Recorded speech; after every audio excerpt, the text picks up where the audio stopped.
அனைவருக்கும் வணக்கம். இன்னைக்கு நம்ம பார்க்க போறது செஷன் ஆஃப் த பார்லிமெண்ட். பார்லிமெண்ட்ல என்னென்ன செஷன் இருக்குங்கிறத நம்ம பார்க்க போறோம். இது என்னன்னு பார்த்தீங்கன்னா, எப்படி வகுப்புல அ அ பீரியட்ஸ் இருக்கோ, அதாவது முதல்ல அதாவது மத்தியானம் 4 வகுப்பு, காலையில 4 பிரிவுகளா பாடம் எடுப்பாங்களோ, அந்த மாரி பார்லிமெண்ட்லயும் சில செஷன்ஸ் குடுத்துருக்காங்க. அது என்னன்னு நம்ம பார்க்கலாம்.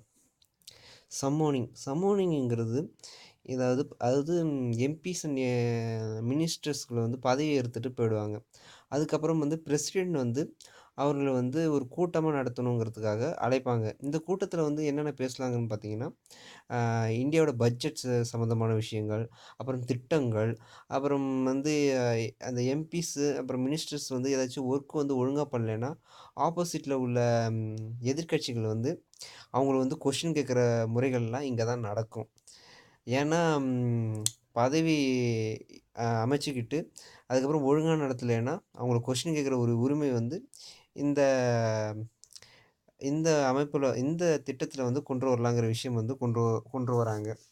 சரி, என்னென்ன செஷன் நடக்குதுன்னு பார்த்தீங்கன்னா, பட்ஜெட் செஷன் பிப்ரவரி டூ மேல நடக்கும். அப்புறம் மான்சூன் செஷன் ஜூலை டூ செப்டம்பரும், இந்த வின்டர் செஷன் நவம்பர் டூ டிசம்பர்லயும் நடக்கும். அம் அப்புறம் இந்த செஷனோட இடைவெளி நாட்கள் 6 மாசத்துக்குள்ள அதிகமா போகக்கூடாதுங்கிற விஷயங்கள் இங்க சொல்லியிருக்காங்க. ஏன்னா, அ வருஷத்துக்கு 2 செஷனாவது நடந்தே ஆவணும். 6 மாசத்துக்கு மேல போகும்பொழுது, வருஷத்துக்கு 1 செஷன் மட்டும் தான் நடத்த முடியும். இதனால ஒழுங்கான திட்டங்கள் கொண்டு வர முடியாதுங்கிறதுக்காக, அ 6 மாசங்களுக்கு அதிகமா போகக்கூடாதுங்கிறது சொல்றாங்க. ஒரு வருஷத்துக்கு அட்லீஸ்ட் 2 செஷனாவது நடத்தியே ஆகணுங்கிற விஷயம் இங்க சொல்றாங்க. சம்மோனிங் மீனிங் காலிங் பண்ணி அவங்கள ஒரு கூட்டத்த நடத்துறதுக்கு மீனிங்ன்னு அர்த்தம். ஒரு சம்மோனிங்கிறது காலிங், காலிங்ன்னா அழைச்சிட்டு ஒரு கூட்டத்த நடத்தணுங்கிறத இங்க சொல்றாங்க. அட்ஜார்ன்மென்ட்ங்கிறது என்னன்னு பார்த்தீங்கன்னா, ஒரு ஒரு அந்த கூட்டம் நடந்துகிட்டு இருக்குன்னா, அத அப்படியே நிப்பாட்டி வைக்கிறது தான் அட்ஜார்ன்மென்ட்.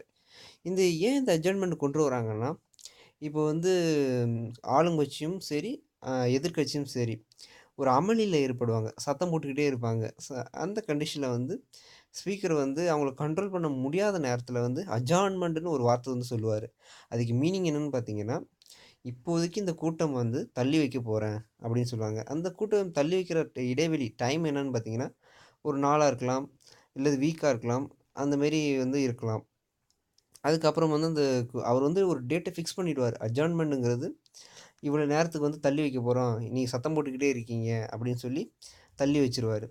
இந்த மீட்டிங் ஒரு நாள்ல அ அந்த ஒரு டேவோட மீட்டிங் எப்படி நடக்கும்னு பார்த்தீங்கன்னா, 11 டூ 1 மணி வரைக்கும் நடக்கும். அப்புறம் 2 டூ 6 மணி வரைக்கும் நடக்கும். இந்த 1 டூ 2 அவங்க சாப்பிடுற டைம்னு நெனைக்கிறேன்.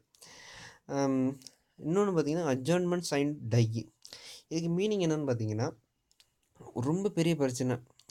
எமர்ஜென்சி திடீர்னு அமல்படுத்துறாங்க. அந்த மாரி கண்டிஷன்ல எமர்ஜென்சி இல்ல, ஏதாவது ஒரு முக்கியமான கண்டிஷன்ல ரொம்ப கோபமாயி, ஸ்பீக்கர் என்ன பண்ணிடுவாரு, அட்ஜர்ன்மென்ட் சைன் டைன்னு சொல்லிடுவாரு. இதுக்கு மீனிங் என்னன்னு பார்த்தீங்கன்னா, அந்த கூட்டம் காலவரையற்ற நேரத்து வரைக்கும் தள்ளுபடி பண்றோம்.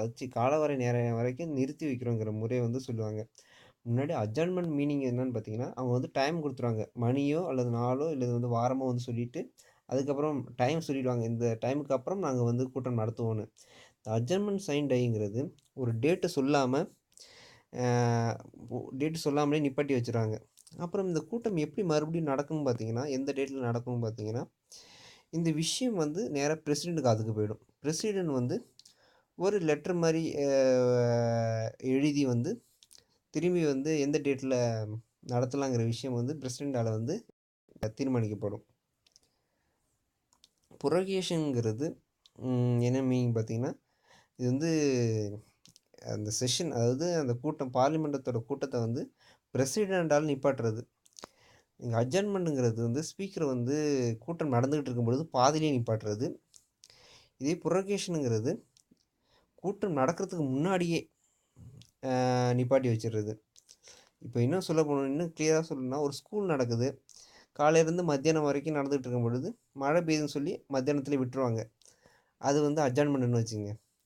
அதே புரகேஷன்ங்கிறது காலையில 9 மணிக்கு ஸ்கூல் ஆரம்பிக்குமா?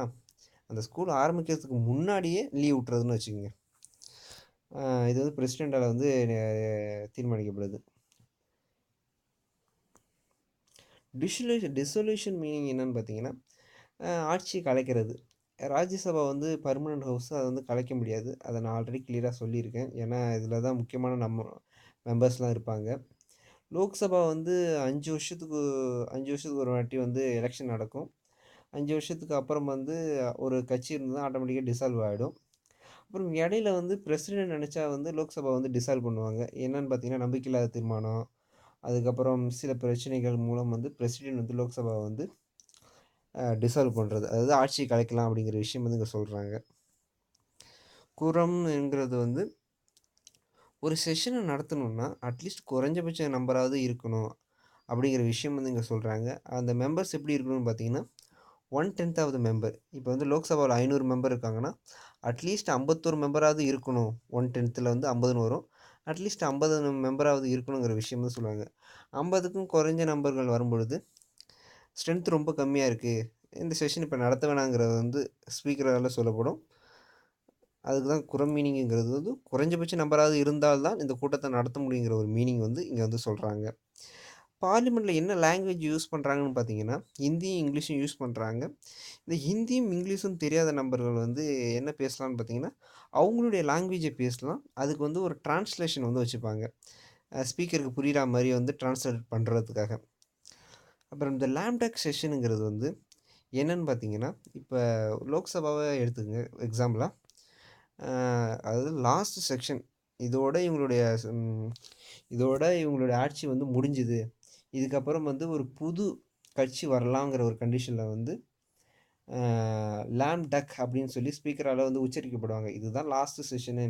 இதுக்கப்புறம் புதுசா எலெக்ஷன் முடிச்சு, அதுக்கப்புறம் வரவங்க தான் புதுசா அந்த செஷன் வந்து ஆரம்பிக்குங்கிறது மீனிங்கு இந்த லாம் டக்குங்கிறது. லாம் டக்குங்கிறது அ யு அ அந்த 5 வருஷம் ஆட்சி முறை வந்து முடியுது. அதுக்கப்புறம் புது எலெக்ஷன் வச்சு வரவங்க வந்து நியூ. அதனால லாம் டக்குங்கிறது முடிஞ்சு போச்சுன்னு மீனிங். இதோட முடிஞ்சு. தேங்க்ஸ் ஃபார் வாட்சிங் மை வீடியோ. சப்ஸ்கிரைப் பண்ணுங்க. இன்னும் வந்து பார்லிமெண்ட் செஷன் முடியல. சப்ஸ்கிரைப் பண்ணுங்க. அப்கமிங் லெசன் வந்துகிட்டே இருக்கு. Thank you.